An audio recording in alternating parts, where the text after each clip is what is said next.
गणेश जी विघ्न विनाशक व शीघ्र प्रसन्न होने वाले देवता हैं।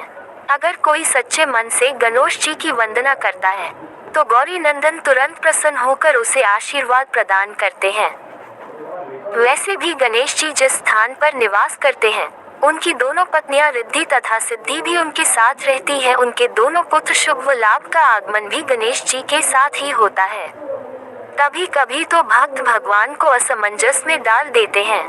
पूजा पाठ व भक्ति का जो वरदान मांगते हैं वह निराला होता है। काफी समय पहले की बात है, एक गांव में एक अंधी बुढ़िया रहती थी।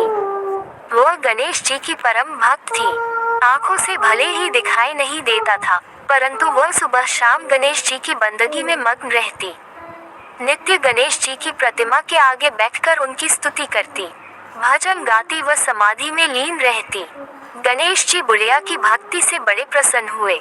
उन्होंने सोचा, ये बुढ़िया नित्य हमारा स्मरण करती है परंतु बदले में कभी कुछ नहीं मांगती। भक्ति का फल तो उसे मिलना ही चाहिए। ऐसा सोचकर गणेश जी एक दिन बुढ़िया के सम्मुख प्रकट हुए तथा बोले, माई, तुम हमारी सच्ची भक्त हो। जिस श्रद्धा व विश्वास से हमारा स्मरण करती हो हम उससे प्रसन्न हैं। अतः तुम जो वरदान चाहो हमसे मांग सकती हो। बुढ़िया बोली, प्रभु, मैं तो आपकी भक्ति प्रेम भाव से करती हूँ, मांगने का तो मैंने कभी सोचा ही नहीं, अतः मुझे कुछ नहीं चाहिए। गणेश जी पुनः बोले, हम वरदान देने के लिए आए हैं। बुढ़िया बोली, हे सर्वेश्वर, मुझे मांगना तो नहीं आता, अगर आप कहें तो मैं कल मांग लूंगी। तब तक मैं अपने बेटे व बहू से भी सलाह मशविरा कर लूंगी। गणेश जी कल आने का वादा करके वापस लौट गए। बुढ़िया का एक पुत्र व बहू थे। बुढ़िया ने सारी बात उन्हें बताकर सलाह मांगी। बेटा बोला, माँ, तुम गणेश जी से ढेर सारा पैसा मांग लो, हमारी गरीबी दूर हो जाएगी, सब सुख चैन से रहेंगे। बुढ़िया की बहू बोली, नहीं, आप एक सुंदर पोते का वरदान मांगे, वंश को आगे बढ़ाने वाला भी तो चाहिए। बुढ़िया बेटे और बहू की बातें सुनकर असमंजस में पड़ गई। उसने सोचा, ये दोनों तो अपने अपने मतलब की बातें कर रहे हैं। बुढ़िया ने पड़ोसियों से सलाह लेने का मन बनाया। पड़ोसन भी नेक दिल थी। उसने बुढ़िया को समझाया कि तुम्हारी सारी जिंदगी दुखों में कटी है, अब जो थोड़ा जीवन बचा है वह तो सुख से व्यतीत हो जाए। धन अथवा पोते का तुम क्या करोगी? अगर तुम्हारी आंखें ही नहीं हैं, तो ये संसारिक वस्तुएं तुम्हारे लिए व्यर्थ हैं। अतः तुम अपने लिए दोनों आंखें मांग लो। बुढ़िया घर लौट आई। बुढ़िया और भी सोच में पड़ गई।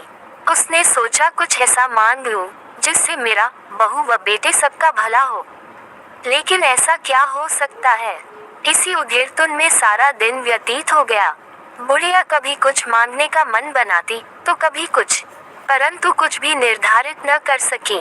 दूसरे दिन गणेश जी पुनः प्रकट हुए तथा बोले, आप जो भी मांगेंगे वह हमारी कृपा से हो जाएगा, ये हमारा वचन है। गणेश जी के पावन वचन सुनकर बुढ़िया बोली, हे गणराज, यदि आप मुझसे प्रसन्न हैं तो कृपया मुझे मन इच्छित वरदान दीजिए।